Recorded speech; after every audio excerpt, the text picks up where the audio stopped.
ഹരേ കൃഷ്ണ. എല്ലാവർക്കും മാധവത്തിലേക്ക് സ്വാഗതം. നമ്മളിന്ന് കർമ്മദോഷങ്ങളെ പറ്റിയും അത് മാറാനായിട്ട് എന്തൊക്കെ ചെയ്യണം എന്നതിനെ പറ്റിയുമാണ് ഇന്ന് ഒന്ന് സംസാരിക്കാമെന്ന് വിചാരിക്കുന്നത്. കർമ്മ എന്ന് പറയുന്നത് വളരെ സത്യസന്ധമായ ഒരു കാര്യമാണ്. നമ്മൾ എന്ത് കർമ്മം ചെയ്താലും അതിനൊരു ഫലം തീർച്ചയായിട്ടും ഉണ്ടാകും.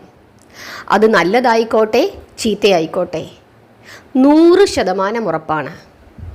നമ്മൾ രാവിലെ എഴുന്നേറ്റു, ഒരു കലത്തിൽ വെള്ളം വെച്ചു, തിളപ്പിച്ചു, അതിനുശേഷം അതിലേക്ക് അരിയിട്ട് അത് വേകാനായി നമ്മൾ അതിന് വേണ്ട സമയം കൊടുത്ത് ക്ഷമയോടുകൂടി നിന്ന് ആ അരി കൃത്യമായി വേവിച്ച് ഊറ്റുവാണെങ്കിൽ നല്ല ഒരു ചോറ് നമുക്ക് ലഭിക്കും. നമ്മുടെ കർമ്മത്തിന്, നമ്മൾ ആ ചെയ്ത കർമ്മത്തിന് നല്ല ഒരു ഫലമാണ് ലഭിച്ചത്.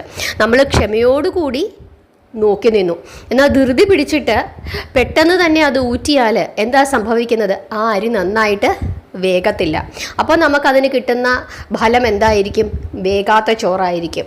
ഇനി നമ്മൾ അത് അവിടെ വെച്ചിട്ട് തീ നന്നായിട്ട് കത്തിച്ച് വെച്ചിട്ട് വേറെ കാര്യങ്ങൾ ചെയ്യാൻ പോയിട്ട് വരുമ്പോൾ ആ അരി നന്നായിട്ട് വെന്ത് കുഴഞ്ഞു പോയാൽ അപ്പോഴും നമുക്ക് എന്ത് കിട്ടത്തില്ല? അതിന് നല്ലൊരു ഫലം കിട്ടില്ല. പക്ഷേ ക്ഷമയോടുകൂടി അതിന് വേണ്ട സമയം കൊടുത്ത് നോക്കി നിന്ന് ആ അരി ഊറ്റുവാണെങ്കിൽ നല്ല ഒരു ചോറ് നമുക്ക് ലഭിക്കും. അപ്പോൾ ആ ഒരു ജോലി നമ്മൾ ചെയ്തപ്പോൾ പോലും അതിന് നല്ലതും ചീത്തയുമായ ആ ഒരു ജോലിയിൽ നമ്മൾ വേണ്ട ശ്രദ്ധ കൊടുത്ത് ചെയ്തപ്പോൾ നല്ല ഫലം ലഭിക്കുകയും ശ്രദ്ധ കൊടുത്തില്ലെങ്കിൽ ചീത്ത ഫലം ലഭിക്കുകയും ചെയ്യും എന്നതുപോലെ തന്നെയാണ് നമ്മുടെ ഓരോ പ്രവർത്തികളും. നമ്മൾ ചെയ്യുന്ന ഓരോ കർമ്മങ്ങൾക്കും തീർച്ചയായിട്ടും അതിൻ്റെ ഫലം നമ്മൾ അനുഭവിച്ചേ മതിയാകും. അത് ഇപ്പോൾ കഴിഞ്ഞ ജന്മത്തിൽ നമ്മൾ ചെയ്തു പോയി, അതല്ലെങ്കിൽ ഇപ്പോൾ നമ്മൾ ചെയ്യുന്ന കർമ്മങ്ങളുടെ ഫലം അടുത്ത ജന്മത്തിൽ നമുക്ക് അനുഭവിക്കാം, ഇങ്ങനെയൊന്നും നമ്മൾ ചിന്തിച്ചിട്ട് കാര്യമില്ല.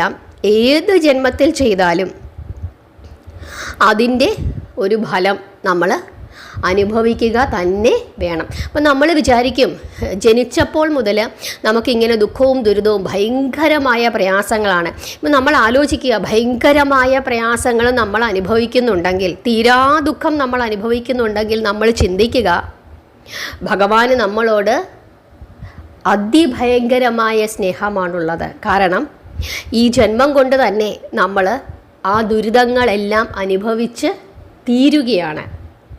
തീർച്ചയായിട്ടും നമ്മുടെ ജീവിതത്തിൻ്റെ അവസാന ഭാഗങ്ങളിലോ അതല്ലെങ്കിൽ ഇനിയൊരു ജന്മമുണ്ടെങ്കിലോ ഏറ്റവും ഉത്തമമായ ഒരു ജീവിതമായിരിക്കും നമ്മളെ കാത്ത് ഇരിക്കുന്നത്. നമുക്ക് ഒരുപാട് ദുഃഖങ്ങൾ നമ്മുടെ ജീവിതത്തിലുണ്ടാകാം. പല ആളുകൾ നമ്മളെ ഉപദ്രവിച്ചെന്ന് വരാം. പക്ഷേ ഇന്ന് നിങ്ങളിത് കേട്ട് കഴിയുമ്പോൾ മുതൽ നമ്മുടെ കർമ്മഫലത്തിന്, നമ്മൾ ഇന്ന് അനുഭവിക്കുന്ന ഈ ദുഃഖങ്ങൾക്ക് നിങ്ങൾ ആരെയും കുറ്റപ്പെടുത്താതിരിക്കുക. മറ്റൊരാൾ മുഖേന നിങ്ങൾക്ക് ദുരിതമുണ്ടായാലും നിങ്ങൾ അവരെ കുറ്റപ്പെടുത്താതിരിക്കുക, പരമാവധി കുറ്റപ്പെടുത്താതിരിക്കുക. നമുക്ക് സങ്കടം വരുമ്പോൾ നമ്മൾ പറയും, എനിക്കിങ്ങനെ സംഭവിച്ചത് നിങ്ങൾ കാരണമാണ് എന്നൊക്കെ പറഞ്ഞ് നമ്മൾ പരിഭവമൊക്കെ പറയും, മനുഷ്യ സഹജമാണ്. എങ്കിലും നമ്മൾ ആശ്വസിക്കുക, ഇതെല്ലാം നമ്മൾ ചെയ്ത കർമ്മത്തിൻ്റെ ഫലമാണ്. ഉറപ്പായിട്ടും നല്ലതും ചീത്തയുമായ ഫലങ്ങൾ നമ്മൾ അനുഭവിക്കുക തന്നെ ചെയ്യും. അതുകൊണ്ട് കഴിവതും നല്ല കാര്യങ്ങൾ ചെയ്യാനായി പരിശ്രമിക്കുക. ഇനി നമ്മുടെ അറിവില്ലാത്ത പ്രായത്തിൽ ചിലപ്പോൾ നമുക്ക് ഒരു 10-30 വയസ്സായാൽ പോലും ചില കാര്യങ്ങളൊക്കെ നമ്മൾ ചെയ്യുമ്പോൾ അത് നമ്മൾ അറിയാതെ ചെയ്തു പോകുന്നതാണ്. ചിലപ്പോൾ നമുക്കറിയത്തില്ലായിരിക്കും നമ്മൾ ഈ ചെയ്യുന്ന കാര്യങ്ങളൊക്കെ ശരിയാണോ തെറ്റാണോ. ഇതൊന്നും ചിലപ്പോൾ പ്രായം 10, 30, 35 ആയാലും നമുക്കത്ര ഒരു ബുദ്ധി വേണമെന്നില്ല. ചിലപ്പോൾ നമ്മൾ അറിയാതെ ഇങ്ങനെ ഓരോ കാര്യങ്ങളൊക്കെ ചെയ്തു പോകാം. അതിൻ്റെ ഫലമായിട്ട് ഒരുപാട് ആളുകൾ വേദനിച്ചിരിക്കാം, നമുക്ക് തന്നെ ദുരിതങ്ങളും ഉണ്ടായിരിക്കാം. പക്ഷേ ഏത് നിമിഷമാണോ നമ്മൾ കഴിഞ്ഞ കാലത്ത് നമ്മൾ ചെയ്തു പോയ തെറ്റ് തിരിച്ചറിയുന്നത്, തീർച്ചയായിട്ടും നമ്മൾ ചെയ്ത കർമ്മത്തിൻ്റെ ഫലം നമ്മൾ അനുഭവിക്കുക തന്നെ ചെയ്യും. അതുറപ്പാണ്. തിരുത്തി നമ്മൾ ക്ഷമയാചിച്ച് പശ്ചാത്തപിച്ചാൽ പോലും നമ്മൾ ചെയ്തതിൻ്റെ ഫലം എന്തായിരിക്കും? നമ്മൾ അനുഭവിക്കുക തന്നെ ചെയ്യും. അത് ഉറപ്പാണ്. പിന്നെ പശ്ചാത്തപിച്ച് നമ്മൾ ഭഗവാനോട് മാപ്പപേക്ഷിച്ച് ഒക്കെ ഇരുന്ന് കഴിഞ്ഞാൽ അതിൻ്റെ കാഠിന്യം കുറയും എന്ന് മാത്രമേ ഉള്ളൂ. എന്തായാലും നമ്മൾ എന്ത് ചെയ്യും? കർമ്മത്തിൻ്റെ ഫലം അനുഭവിക്കുക തന്നെ ചെയ്യും. അപ്പോൾ നമ്മൾ ആ ഫലം അത് ചിലപ്പോൾ നമുക്ക് വലിയ ദോഷമായിരിക്കാം നമുക്ക് കൊണ്ടുത്തരുന്നത്. നമുക്ക് അതിനെ അനുഭവിക്കാനായിട്ട് നമ്മുടെ ശരീരവും മനസ്സും ഒന്നും ചിലപ്പോൾ തയ്യാറായൊന്നും വരില്ല. നമ്മളാകെ അസ്വസ്ഥതപ്പെടും. ഇങ്ങനെ വലിയ പ്രശ്നങ്ങളൊക്കെ വരുമ്പോൾ നമ്മളാകെ ദുരിതപ്പെടും, മറ്റുള്ളവരോട് വഴക്കുണ്ടാക്കും, നമ്മൾ ഉൾവലിയും. അതിൻ്റെ ഫലമായിട്ട് നമ്മളെ ആളുകളൊക്കെ കുറ്റപ്പെടുത്തും, ഒറ്റപ്പെടുത്തും.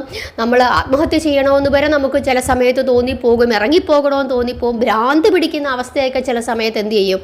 നമുക്ക് വലിയ ദുരിതങ്ങൾ ഉണ്ടാകുമ്പോൾ നമുക്ക് തോന്നും. അങ്ങനെ നമുക്ക് ഒട്ടും പിടിച്ചു നിൽക്കാൻ പറ്റാത്ത സമയങ്ങളിലാണ് മനുഷ്യൻ എന്ത് ചെയ്യേണ്ടുന്നത്? നമ്മുടെ ഭഗവാനെ ആശ്രയിക്കേണ്ടുന്നത്. നമുക്ക് തീരാ ദുഃഖങ്ങളുണ്ടെങ്കിൽ, അല്ലെങ്കിൽ നമുക്ക് ദുഃഖങ്ങളില്ലെങ്കിൽ പോലും നാളെ എന്ത് സംഭവിക്കുമെന്ന് നമുക്കറിഞ്ഞുകൂടാ. അപ്പം അതിനൊക്കെ ഒരു ധൈര്യം കിട്ടണമെങ്കിൽ, എന്തെങ്കിലുമൊക്കെ പ്രശ്നങ്ങൾ നമ്മുടെ ജീവിതത്തിൽ ഉണ്ടെങ്കിൽ അതിനെ തരണം ചെയ്ത് മുമ്പോട്ട് പോകണമെങ്കിൽ, നാളെ എന്തെങ്കിലും പ്രശ്നങ്ങൾ ഉണ്ടാകുമ്പോൾ അതിനെ തരണം ചെയ്ത് നമുക്ക് മുമ്പോട്ട് പോകണമെങ്കിൽ ഒരൊറ്റ കാര്യം മാത്രം നിങ്ങൾ ചെയ്യുക: നാമജപം. അതിരാവിലെയുള്ള നാമജപം ഒരു 3 മണി മുതൽ 6 മണി വരെ, അതല്ലെങ്കിൽ ഒരു 5:30 മണി വരെ ഉള്ള സമയം നാമജപത്തിനായി മാറ്റിവെക്കുക. ആ സമയത്ത് എല്ലാവരും ഉറങ്ങുന്ന സമയമായിരിക്കും. നമ്മളും ഈശ്വരനും മാത്രമായിട്ടുള്ള ഒരു കമ്മ്യൂണിക്കേഷൻ നടക്കുന്ന ഒരു സമയമാണ്. ആ സമയത്ത് നിങ്ങൾ നാമം ജപിച്ചോളൂ. വലിയ വലിയ ദുരിതങ്ങളാണ് നമ്മളെ കാത്തിരിക്കുന്നതെങ്കിൽ പോലും ആ ദുരിതങ്ങളിൽ നിന്നും നമുക്ക് രക്ഷപ്പെടുന്നതിനും, ആ ദുരിതങ്ങൾ നീന്തി കടന്ന് മുമ്പോട്ട് പോകുന്നതിനും ഒരു ഈശ്വരനെ, നമുക്ക് ഏറ്റവും പ്രിയപ്പെട്ട ഈശ്വരനെ ഉപാസിക്കുക എന്നുള്ളത് മാത്രമാണ് ഒരേ ഒരു മാർഗം. കർമ്മം എന്ന് പറയുന്നത് ഉറപ്പാണ്. നമ്മൾ എന്തു ചെയ്താലും, നല്ലത് ചെയ്താലും ചീത്ത ചെയ്താലും, ഈ ജന്മത്തിൽ അതിൻ്റെ ഫലം നമ്മൾ അനുഭവിക്കുക തന്നെ ചെയ്യും. ചിലപ്പോൾ ഈ ജന്മത്തിൽ അനുഭവിച്ച് തീരില്ല. അത്രത്തോളം ദ്രോഹമായിരിക്കാം നമ്മൾ മറ്റുള്ളവരോട് ചെയ്തത്. അതെന്ത് ചെയ്യും? ഈ ജന്മത്തിൽ തീരാത്തതാണ് അടുത്ത ജന്മത്തിലേക്കും കൂടി എന്തു ചെയ്യുന്നത്? വരുന്നത്. അപ്പം നമ്മൾ ആലോചിക്കുക, നമ്മൾ അത്രത്തോളം ബുദ്ധിമുട്ടുന്നുണ്ടെങ്കിൽ വലിയ വലിയ ദുരിതങ്ങളും ദോഷങ്ങളും പാപങ്ങളുമായിരിക്കാം നമ്മൾ മുൻജന്മങ്ങളിൽ ചെയ്തു കൂട്ടിയിരുന്നത്. അതാണ് ജന്മങ്ങളിലൂടെ നമ്മളിലേക്കിപ്പോൾ എത്തിച്ചേർന്നിരിക്കുന്നത്. ഈ കർമ്മഫലങ്ങൾ, കർമ്മദോഷങ്ങൾ മാറ്റാൻ ഒരേ ഒരു മാർഗമേ ഉള്ളൂ: ഭഗവാനെ ഉപാസിക്കുക, നാമം ജപിക്കുക. നാമം ജപിക്കുമ്പോൾ നമ്മൾ എന്താണ് പ്രാർത്ഥിക്കേണ്ടുന്നത്? ഭഗവാനെ, മനസ്സിനും ശരീരത്തിനും ശക്തി നൽകണമേ. അങ്ങ് തരുന്ന എല്ലാ പരീക്ഷണങ്ങളിലും വിജയിച്ച് മുമ്പോട്ട് പോകുന്നതിനായി മനസ്സിനും ശരീരത്തിനും ശക്തി നൽകണമേ. മനസ്സും ശരീരവും ശരിയായ ദിശയിൽ സഞ്ചരിക്കുന്നതിനായി, എൻ്റെ ബുദ്ധി ശരിയായ രീതിയിൽ പ്രവർത്തിക്കുന്നതിനായി എന്നെ അനുഗ്രഹിക്കണമേ. അങ്ങനെ പ്രാർത്ഥിച്ചു കഴിഞ്ഞാൽ നിങ്ങൾ ചെയ്യുന്ന ഓരോ പ്രവൃത്തിയും വിജയത്തിലെത്തിച്ചേരും. നിങ്ങളുടെ മനസ്സ് കൃത്യമായ പാതയിലൂടെ സഞ്ചരിക്കും. നിങ്ങളുടെ ബുദ്ധി വേണ്ട വിധത്തിൽ തന്നെ സഞ്ചരിക്കും. അതുവഴി നിങ്ങൾക്ക് സമ്പത്ത്, ആരോഗ്യം, മനസ്സമാധാനം എല്ലാം തന്നെ ഉണ്ടാകും. നിങ്ങളുടെ പാപങ്ങളിൽ നിന്നും നിങ്ങൾ മോചിതരാകും. നാമം ജപിച്ച് ജപിച്ച് ജപിച്ച് മാത്രമേ നമ്മൾ എന്ത് ചെയ്യുകയുള്ളൂ? ശുദ്ധീകരിക്കപ്പെടുകയുള്ളൂ. നാമം ജപിക്കുമ്പോൾ ഇത്ര മാത്രമായിരിക്കണം നമ്മൾ പ്രാർത്ഥിക്കേണ്ടുന്നത്. അതല്ലാതെ മറ്റുള്ളവർക്ക് ദ്രോഹമുണ്ടാക്കുന്ന ഒരു കാര്യവും നമ്മൾ പ്രാർത്ഥിക്കാൻ പാടില്ല. അത്യാഗ്രഹത്തോടു കൂടിയുള്ള കാര്യങ്ങളൊന്നും നമ്മൾ പ്രാർത്ഥിക്കാൻ പാടില്ല. ഈശ്വരനും നിങ്ങളുമായിട്ടുള്ള കമ്മ്യൂണിക്കേഷൻ, വളരെ സൈലൻ്റായിട്ടുള്ള ആ കമ്മ്യൂണിക്കേഷനിൽ നിങ്ങളെന്നും പ്രാർത്ഥിക്കേണ്ടുന്ന ഒരേ ഒരു കാര്യം, നേരായ വഴിക്ക് സഞ്ചരിക്കുവാൻ എൻ്റെ ശരീരത്തിനും ബുദ്ധിക്കും മനസ്സിനും സാധിക്കണമേ എന്ന് മാത്രം പ്രാർത്ഥിക്കുക. ഭഗവാനെ കൂട്ടുപിടിക്കുക, ഭഗവാൻ കൈപിടിച്ച് നിങ്ങളെ മുമ്പോട്ട് നയിക്കും, തെറ്റുകളിൽ നിന്നും നിങ്ങളെ മോചിപ്പിക്കും, നിങ്ങളുടെ കർമ്മഫലങ്ങളിൽ നിന്നും നിങ്ങളെ മോചിപ്പിക്കും, നിങ്ങളെ ശുദ്ധീകരിക്കും. 100% ഉറപ്പാണ്. നാമം ജപിക്കുവാൻ ശീലിക്കുക എന്നുള്ളതാണ് എല്ലാ ദുരിതങ്ങളിൽ നിന്നും രക്ഷ നേടാനുള്ള ഒരേ ഒരു മാർഗം. മനസ്സിന് നല്ല ബലം കിട്ടും. പ്രത്യേകിച്ച് സ്ത്രീകൾക്ക് എന്തെങ്കിലും ബുദ്ധിമുട്ടും പ്രയാസങ്ങളുമൊക്കെ ഉണ്ടെങ്കിൽ, അവരുടെ കുടുംബജീവിതത്തിൽ എന്തെങ്കിലും താളപ്പിഴകൾ ഉണ്ട് എന്ന് ആരെങ്കിലും മനസ്സിലാക്കുന്നുണ്ടെങ്കിൽ, ചില പുരുഷന്മാർ അവരെ സഹായിക്കാൻ എന്നുള്ള നാട്യേന വന്നു ചേരുന്നുണ്ടെങ്കിൽ നിങ്ങൾ സൂക്ഷിക്കുക. അവർ ചതിക്കാൻ വന്നവരായിരിക്കും. ശ്രദ്ധിക്കുക. കാരണം ഞാനിപ്പോൾ ഈ ഉദാഹരണം പറഞ്ഞത് ഒരുപാട് പ്രശ്നങ്ങളിൽ കൂടി കടന്നു പോകുന്ന സ്ത്രീകളെ നമ്മൾ ഓരോ ദിവസവും കാണുന്നുണ്ട്. രക്ഷിക്കാം എന്നു പറഞ്ഞു വന്നവർ ഏറ്റവും അവസാനം വലിയ ദോഷങ്ങൾ ഉണ്ടാക്കിക്കൊണ്ട് കടന്നു പോകുന്നത് നമ്മൾ നിരന്തരം കാണുന്നുണ്ട്. അതുപോലെ പുരുഷന്മാരാണെങ്കിൽ ശ്രദ്ധിക്കുക.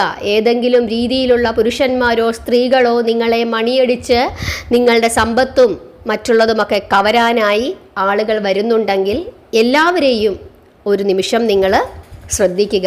നമുക്കിങ്ങനെ ഒരു തിരിച്ചറിവുണ്ടാകണമെങ്കിൽ ഭഗവാനെ സ്നേഹിച്ചാൽ മാത്രമേ, നാമം ജപിച്ചാൽ മാത്രമേ ശരിയും തെറ്റും ഏതാണെന്ന് തിരിച്ചറിയുന്നതിനായി നമുക്ക് സാധിക്കുകയുള്ളൂ. അതിനു വേണ്ടിയിട്ടാണ്, ശരിയായ ബുദ്ധി പ്രവർത്തിക്കുന്നതിന് വേണ്ടിയിട്ട് നാമം ജപിക്കണം.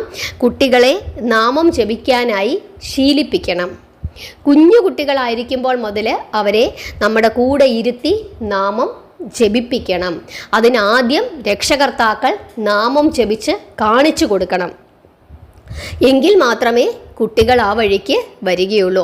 ഇന്ന് രക്ഷകർത്താക്കൾ പലപ്പോഴും നാമജപത്തിന് സമയം കണ്ടെത്താതെ സീരിയലും മറ്റും കണ്ട് സമയം ചെലവഴിക്കുന്നതായി നമുക്ക് കാണാനായിട്ട് സാധിക്കും. സീരിയലൊക്കെ നിങ്ങൾ കാണണം, അതൊക്കെ കാണേണ്ടത് തന്നെയാണ്. പക്ഷേ നാമം ജപിക്കാൻ കുറച്ച് സമയം മാറ്റി വെച്ചതിനു ശേഷം ഇതൊക്കെ നിങ്ങൾ കണ്ടുകൊള്ളുക. ഇതെല്ലാം കണ്ട് അതിലെ ശരിയും തെറ്റുമൊക്കെ മനസ്സിലാക്കി മുമ്പോട്ട് പോവുക. അതാണ് ചെയ്യേണ്ടത്. നാമജപത്തിൽ കൂടി മാത്രമേ കർമ്മദോഷങ്ങൾ മാറുകയുള്ളൂ. കർമ്മത്തിൻ്റെ ഫലം നിശ്ചയമായും നമ്മൾ അനുഭവിക്കുക തന്നെ വേണം. അതുകൊണ്ട് ഭഗവാനോട് ഇത്തരത്തിൽ മാത്രം പ്രാർത്ഥിക്കുക, നാമജപം ശീലമാക്കുക. എല്ലാവർക്കും മനസ്സിലായി എന്ന് വിശ്വസിക്കുന്നു. എല്ലാവരെയും ഭഗവാൻ അനുഗ്രഹിക്കട്ടെ. ഹരേ കൃഷ്ണ.